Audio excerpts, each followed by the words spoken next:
Auzubillahi minash shaitanir rajeem. Bismillahir rahmanir rahim. Assalamu alaikum and a very warm welcome to World This Morning. I'm your host Hajra Satti, and joining me is my wonderful co-host who happens to be Fahim Bangesh. Assalamu alaikum Fahim. How are you doing today? Wa alaikum assalam Hajra. I'm doing very well. Thank you very much. And Hajra, tell me something. Have you ever tried cycling? Do you know how to cycle? Do you still do it? I think we all have childhood memories where we used to cycle and we used to learn cycling, and when we were doing cycling, so we used to fall a lot on the roads. But yes, of course, cycling is something that is associated with our childhood memories. But unfortunately, I don't see that trend or slowly diluting when we grew up, because I don't know, because of this concept of the safe spaces, or maybe the fact that it is highly considered to be I don't know how to put it, a very masculine thing, right? So if you are cycling as a woman... Secondly, Hajra, I think when we were children, we were okay with cycling and even falling off of a bicycle. But now maybe parents are very, very cautious. We don't want our children to fall. We don't want our children to get hurt. A, and B, the children are in the gadgets all the time. True, and I think the concept of safe spaces also play heavily with the concept of cycling, because a lot of parents, they don't feel safe. I mean, letting their children freely cycle outside in the streets. That is also true. We don't face that sort of same problem when we were growing as a kids, but obviously we are going to talk on it, because cycling is something, it's an amazing activity, and when you cycle, the sort of freedom that you get, the liberty, because you're facing that air and then you're feeling that very high. So it's an amazing feeling, and I do remember when I was in my university, so it's a huge campus, and we used to cycle because we need to go from one place to another, from one school to another school, and cycling really shortened that distance. And yes. So Nast had a very vibrant cycling culture, but I think all of the universities and a lot of other universities are also encouraging that. But we will further develop this conversation, and before that, we're going to talk about the Drug Awareness Day. And according to United Nations, the theme of the drug awareness is evidence is clear, invest in prevention. And we will further explore this concept, and we are very glad that we have been joined by someone in the studio who has been very persistently working on this drug abuse awareness, and there's a very personal tone attached to it, and she has been very instrumental in raising awareness and providing the alternative methods or ways for all of those young people, addicts, who fall into this unfortunately very vicious trap of the drug addiction. And I think one of the reason is because those kids don't find a good alternative, and obviously this is not just the entire reason. There are lots of other factors, but we are going to explore it. So without any further ado, Fahim, why don't you take this opportunity and introduce our worthy definitely guest? Our first guest is Miss Christina von Sperling Afridi Tamrai Imtiaz, and she's a philanthropist. Ms. Christina, assalamu alaikum and welcome to PTV World. Thank you so much. It's a pleasure having you here.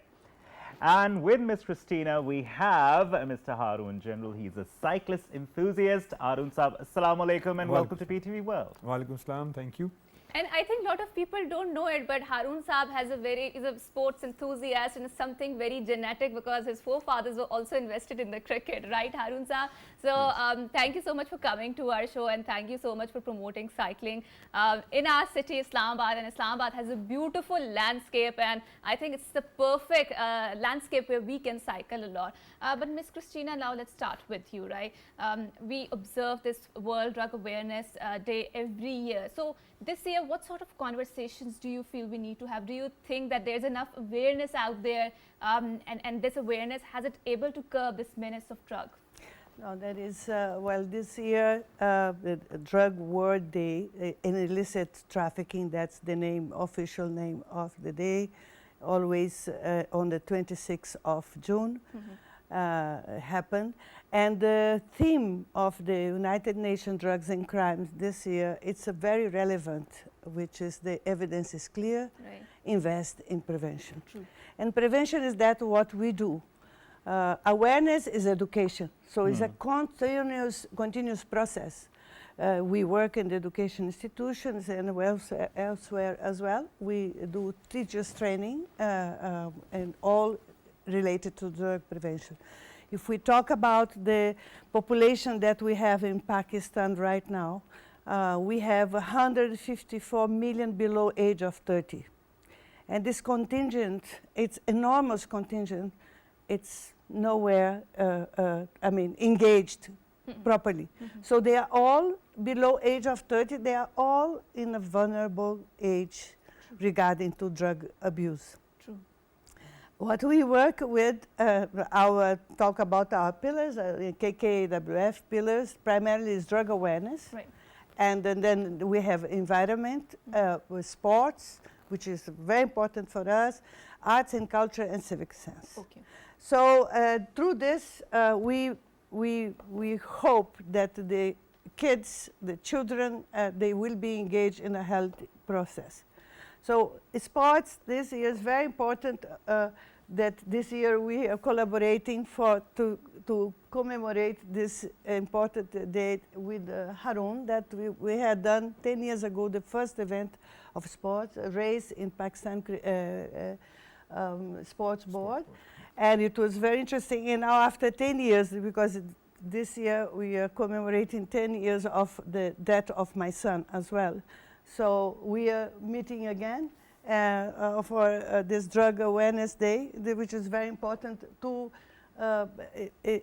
help the children, because we believe in early prevention, help the children to get into sports, Right. any sports. I mean, Harun is passionate of cycling, but any sports that will develop stimulate your dopamine and your endorphin, which are all positive hormones that we need to know the result, why the benefit, why you should be moving your body in your growing years, information, of course, with the sport, the character formation as well. Because definitely drugs are all about stimulating neurochemicals in the body, and these are great alternatives that you're talking about. Also, as far as your organization is concerned, you said you also go for the teacher training. Yeah. What about parental training? Because obviously parents also play a very, very important role when it comes to this part. You know, Fahim, the problem is that this subject, drugs, is a very delicate subject. It is. The stigma that comes with it, it's enormous, because the reality is that every family near or far are suffering of drug addiction. That's true. That's in 2015, that was the last official data that we have. 8.9 million drug users in Pakistan. 2015, we are almost 10 years later. So globally, 23% of increase of drug addiction globally, which is obviously includes Pakistan. So you can get that number and multiply and what we are having today. So it is very important that the monster is out there that we have to deal with, not state of denial, not to try to understand. That's why prevention is so important. You know, it is so important because you have to know it's a self-inflict thing. That's No one can force you to do unless someone knocks you down and put something on you and you drink something that you don't know. But otherwise, it's a self-inflict. No, actually, why I mentioned parental training, because obviously we have to train our children as to so as to not fall for the peer pressure, because that is when people get into drugs. That's what we do. We develop a mechanism of self-defense, because you cannot rely on anything. You cannot rely in the enforcement agencies, let's say. You cannot rely in anyone. You are alone in this world. Yeah. And you are the only person that can keep yourself clean. Whatever you put inside, you are responsible for that. Yeah. And I think you raised a very important point, and thank you so much, Fahim, for highlighting that, because then I do feel that parenting is about the connection. It's not about perfection. And a lot of parents, what they do is, in search of a better lifestyle, in search of offering a good living standard to their kids, they somehow compromise that connection part. And this is where a lot of kids fall into this bias. I mean, this is not the entire reason. I mean, there are other reasons, but I think if you are close to your parents, so you might be able to express yourself and you're doing something very different, right? So Harun Saab, now let's come to you. So since you're a cycling enthusiast and very actively participating in that, so let's explore the intersection of cycling and its impact on the drug awareness. Where does it fit? So please. Well, actually, as Christina mentioned, you get the two drugs, the dopamine and the endorphins. actually that's the natural high you get. Yeah. So the natural high, if you're able to get it through some other means and you don't need to go somewhere else. So that's the lovely part. The problem, as you mentioned, like parental training or from that regard, sports is actually something that comes in a structured way. Yes, we play a sport, there is a certain structure to it, there is a certain form to it. So it's not just cycling, it's any sport. You go into a sport, you know, if I want to achieve this, if I want to excel, I need to do structured training. I need to go forward, this is how I need to train and this is how I go forward. So as soon as you start doing that, what happens is those endorphins kick in and you know how much to do and how much to get more.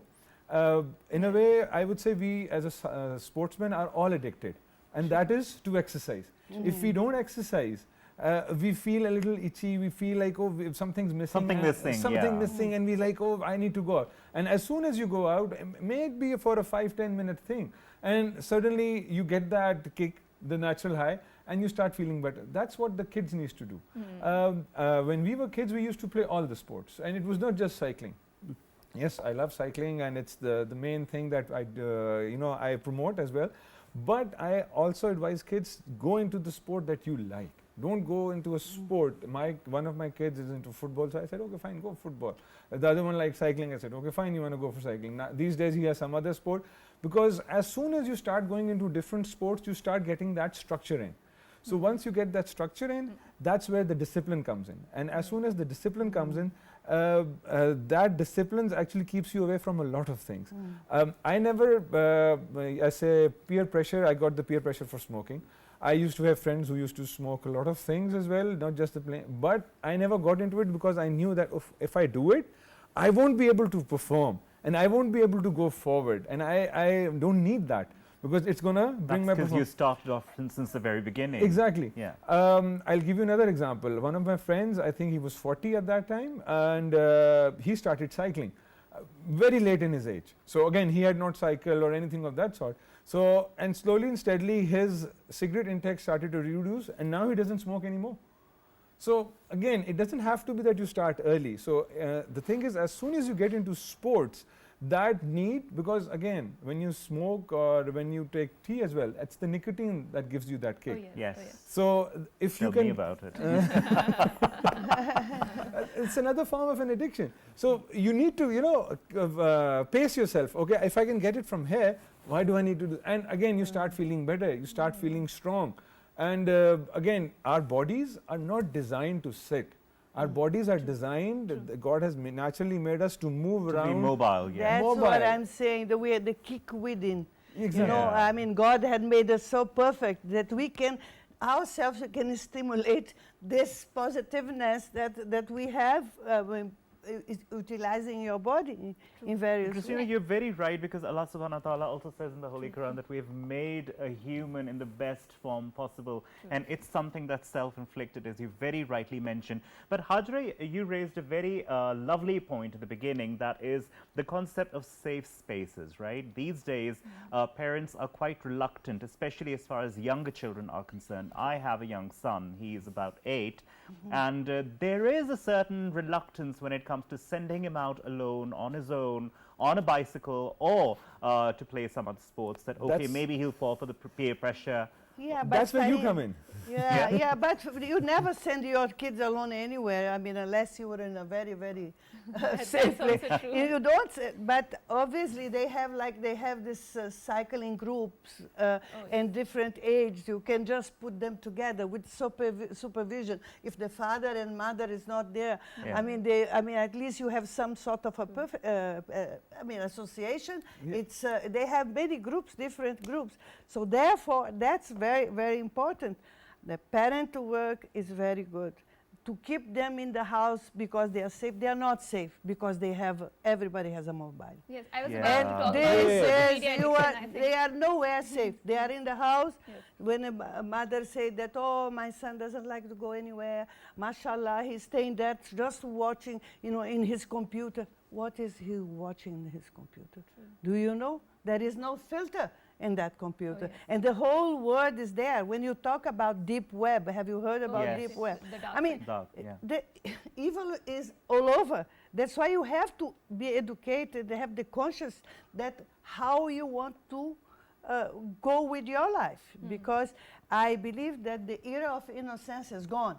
Today, 5 years old, they can operate very, They have the power of the spam, yeah, right? It's very everything. addictive. So what content are they searching for? That's true. And besides the effect that the social media and the mobile phone has on the brain, according to scientists, it's almost equivalent to a particular amount of a drug that they called heroin or something of the sort, that it's equivalent to that. That, I think, should be covered equally with regards to other drugs as well, the social media as well. But and Actually, I think it it's also very easy alternative, because nowadays you see, because both of the parents are working, and when mothers are coming home, they are tired, and I mean, parenting requires a lot of effort, right? I'm not blaming anyone out there, but I do see that a lot of mothers, they just give, in order to deal with the tantrums of their kids, they give the mobile phone, and it's a very good Actually, addiction, right? That's the thing. Right. As you mentioned, safe spaces. So space is not just the outside space. It's actually the space within the house as well. Yeah. So as she mentioned, the mobile phone, the access that they have, actually that is also something that needs to be monitored, and that's where the parents come in. You're 101% right. That's the easy way out. Not just the mothers, the fathers as well. Everyone's there. Yes. So that's the easiest way. You give them, and actually that's an addiction in itself. Yes. And that's why it has been classified as an addiction. And I believe there have been studies that you should not give a mobile or a screen to a kid under 12 as well. Yes. It's like a prohibited kind of a thing. And if you go to many nations and they don't let their kids have mobiles, why do you have 13 as a age limit on all their emails, on all your different accounts, that you can't have a Facebook account before 13? That's the reason. Because if you give these things beforehand, so that safe space, that access to information is there, and their minds can be molded. And a lot of parents don't realize, even in certain cartoons and in certain norms, that they are giving certain ideas that are embedded there. Yeah. They're conditioning the Yeah. brains of Exactly. children. It's where you start to learn the so-called influencers in all different ages. And these influences that are very subtle in those cartoons, that you will build your character through that. So therefore, there is nothing better than exercise or physical activities, because you are in line with your mind and body are in line. Right now we are disconnected, because I can be here, but I'm thinking about something else. So the focus span had reduced tremendously. So I mean, how can you can only have focus through sports, I think. That if you do not pay attention, the ball will go to hit your face. I mean, you have to be 100% present, and that's what is missing now for us, for education. And I think we also need to explore, because of the paucity of the time, the role of safe spaces and promotion of the cycling, and that's where how women are being encouraged or discouraged to cycle, because it's seen as a very manly activity, right? So you don't see a lot of women cycling in your streets or maybe in your spaces, particularly when we talk about public spaces. Yes, I have seen, it's not a very common sight, but I do see that things are changing, and we do see that women are riding on the bicycles, or they're riding on the bikes now. And in our neighboring country, which is a very common spectacle there, right? So how do we do that? Because I do have a cycle at my home, but I just avoid cycling in my street, because there are a lot of laborers. Yeah, the laborers, I are totally working, agree. Right? And I just don't want to, go where they are because of the safety. I'll give you an example. A lot of people think that we are in the cities and the rural areas, you can't do that. I know that at least more than 10-15 years ago, there were women riding motorbikes and going around in rural areas. Interesting. So yes, there is always a taboo. There's always like, oh, women can't do that. But again, that has to be crossed. There's a certain difficulty, but that has been killed down. And to be honest, we see a lot of women riding in Pakistan, in our cities as well. And Islamabad is a small space, so you can very quickly see the change. As soon as somebody is riding it, my wife, whenever she sees a motorbike, she says, oh, I want to get a bike. I said, okay, fine, go get it. She has a cycle, so she cycles around, but she said, I want to get a motorbike as well. So Anyway, so if you go to Lahore as well, and now Lahore is much congested, much more difficult, and you see women riding over there as well. So that is not a taboo anymore, and that's not an issue anymore. So women can actually come out and they need to cycle. It's more on the women's side now, on a personal basis. It's a lot of men as well, like, oh, I'm 45, I can't ride anymore. Why? There's no age. It's not that you're old. As soon as you start saying that I'm old, you become old. So if you want to go out, you want to cycle, you want to ride, you want to do exercise, there's no age for it. Actually, you've given me a new impetus to ride my bike, because I see a thick layer of dust on my bike. I haven't ridden it for a very long time now. So yeah, I think I should clean it up and start doing that. I'll give you another. The first example you said, like, you get a feeling. Actually, cycling is something that you can get closest to the feeling of flying. Yes, yes, yes. So that's actually the feeling, and everyone wants to fly. That's over there. there. Yes, yes. So if you're going downhill, you're not paddling, and the cycle is rolling by itself. That's the best feeling anyway. Downhill is the best feeling. Yeah. But for a downhill, you have to go uphill. That's the reward. The downhill is the reward. I still remember in my childhood, I would walk my bicycle uphill and then I would ride it down.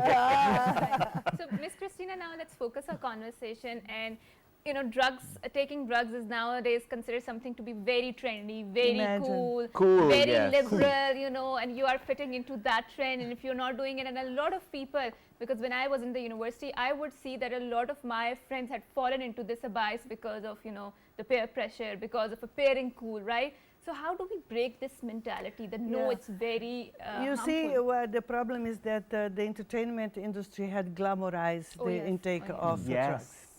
And in fact, we have a recommendation in the United Nations regarding to this. KKWF had put a suggestion on that.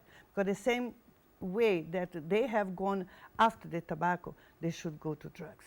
You know, it's that stereotype, because when you are adolescent, you have lots of dreams, what you want, you start to dream what you want, to do what you want to have, and you start to dream. So the portrait of the entertainment industry is that typical, that man full of money with women around, nice car, and he said, oh, I want that. And the hero is smoking usually. And he not just is smoking, a he's drug dealer. Yes. And he's a drug dealer, doing very well. Yes. So, you know, this misconception, it's tremendous, and is in the entertainment all the time, even singers glamorizing, you know, not talking, even we're suffering here about Velo. This is the beginning. Have you heard about Velo? Yes. I mean, Velo is a glamorized Naswa.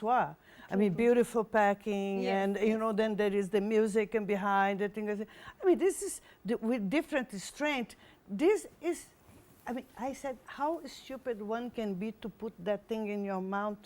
I mean, it's like what you want for yourself to be. So you have to have conscious of your body, because your body is the only thing that you own entire life.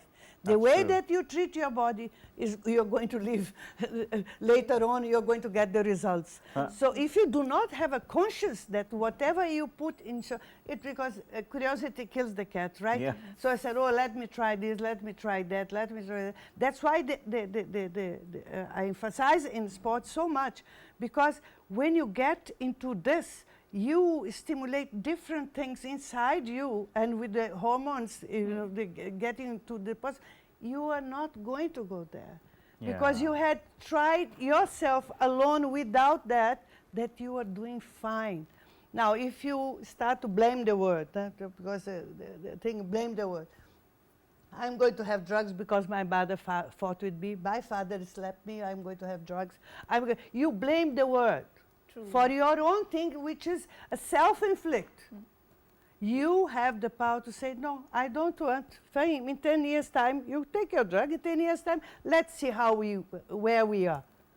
No, so, actually, you know, you have to challenge people and not succumb to peer pressure. Absolutely. I totally agree True. because I've been a victim of that. I've been a victim of peer pressure, but only as far as smoking is concerned.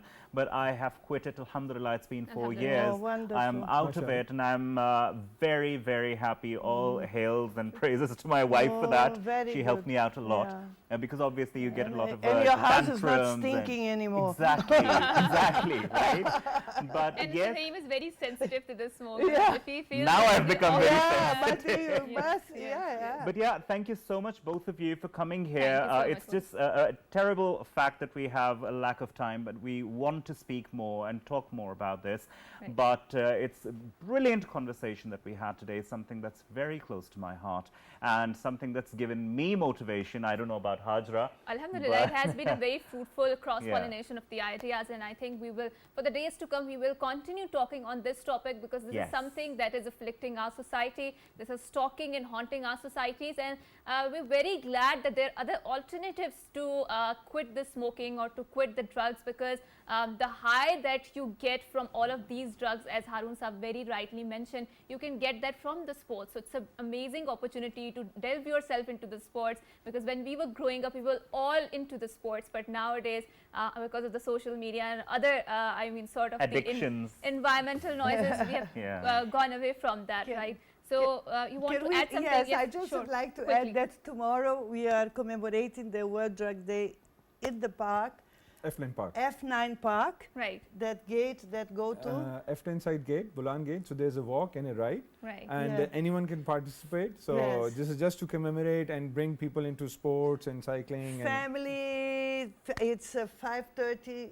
5:30. If I And 6 o'clock we'll start. Okay, 6 okay. o'clock we The start timing to is walk amazing. and pedal. Yeah. Timing is So- amazing considering the fact it's very scorching heat outside. Yes. So if you find the opportunity, please go there, because obviously we see that alternative to the drug awareness is very much important, and cycling is always there. So thank you Yeah. so much, both of our worthy guests, for coming here, for having this wonderful cross-pollination of ideas. And after a short break, we will come back and we will develop a further interesting conversation. Don't go anywhere. Good morning. Good morning.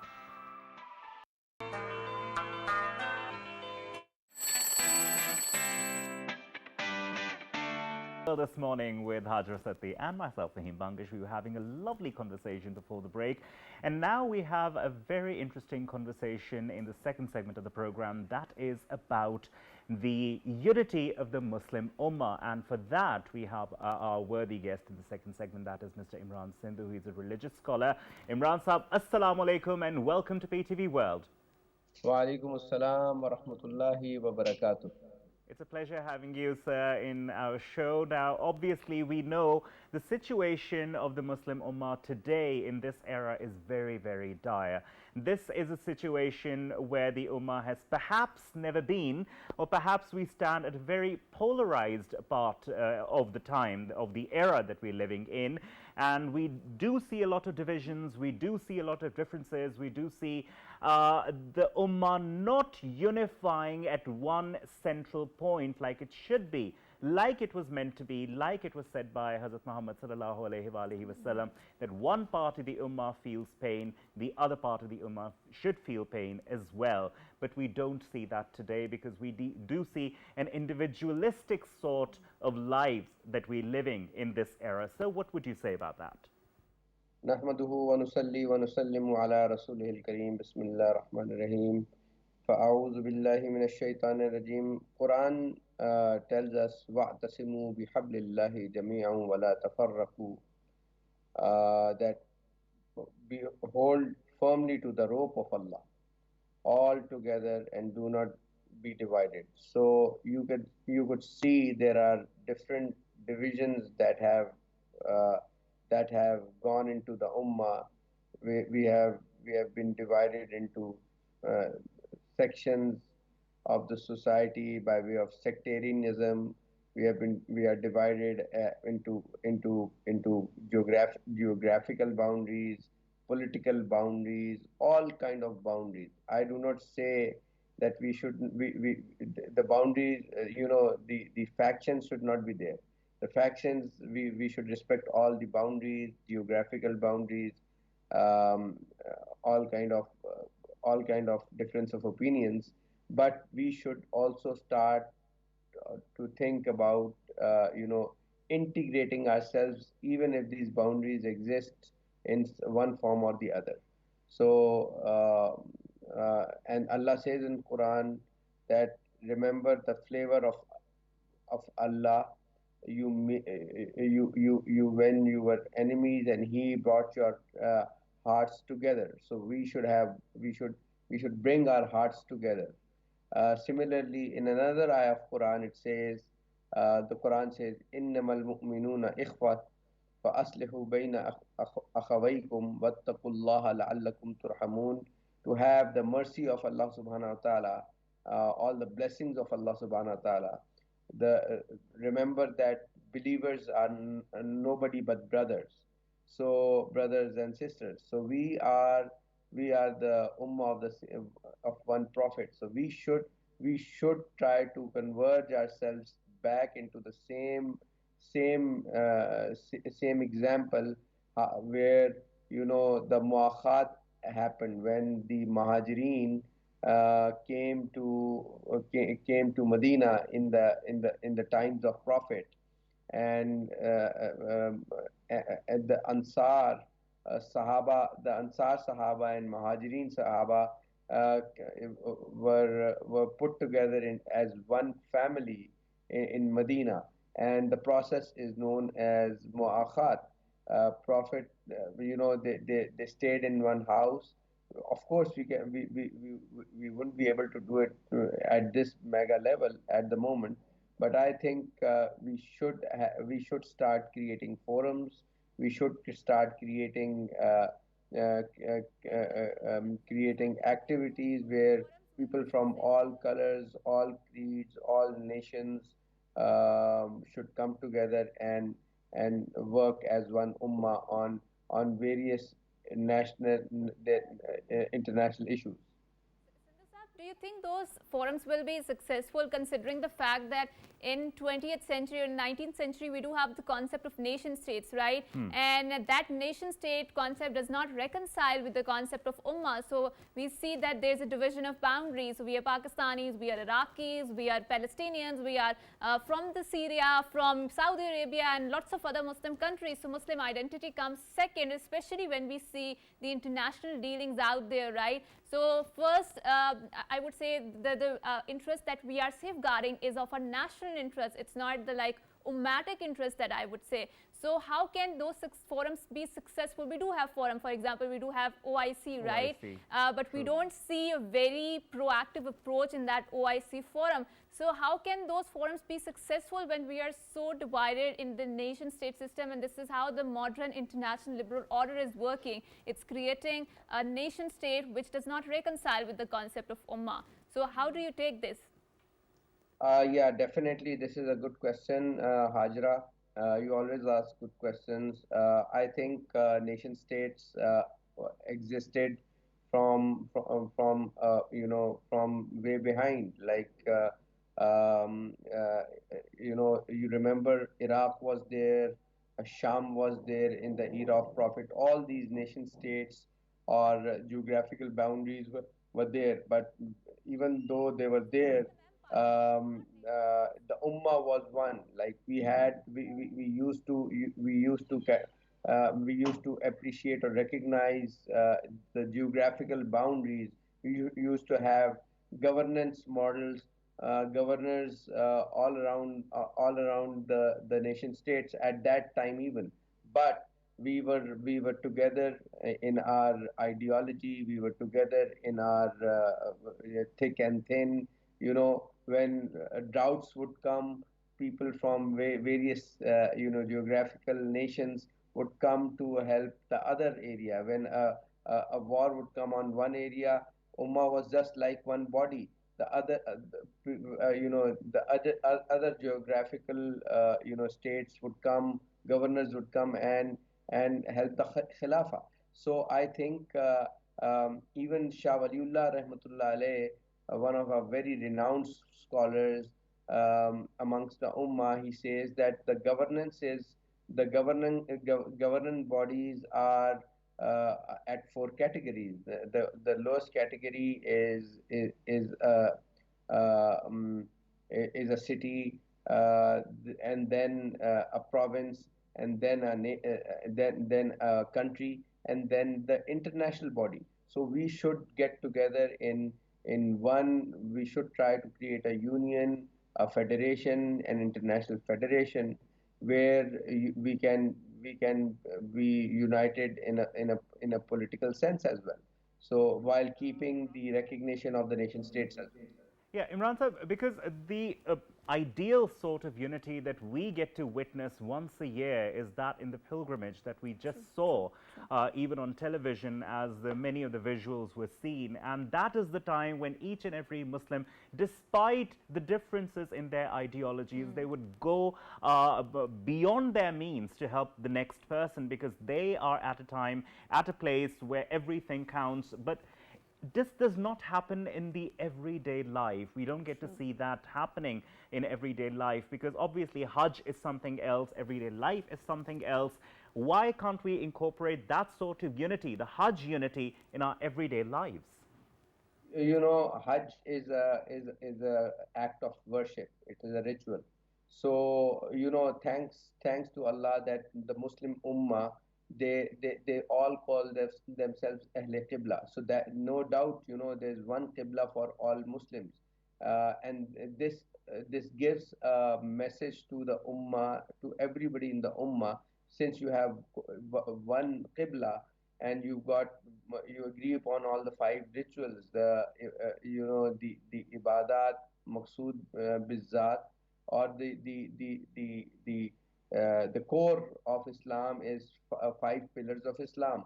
So it is like a building. Like when we use the word pillar, it means a building. So the five pillars of Islam, in give us a message that we should become one building, even if we are different states at the moment. But this is the responsibility of the leaders of all the nation states of the Ummah, to bring everyone together on a forum like OIC.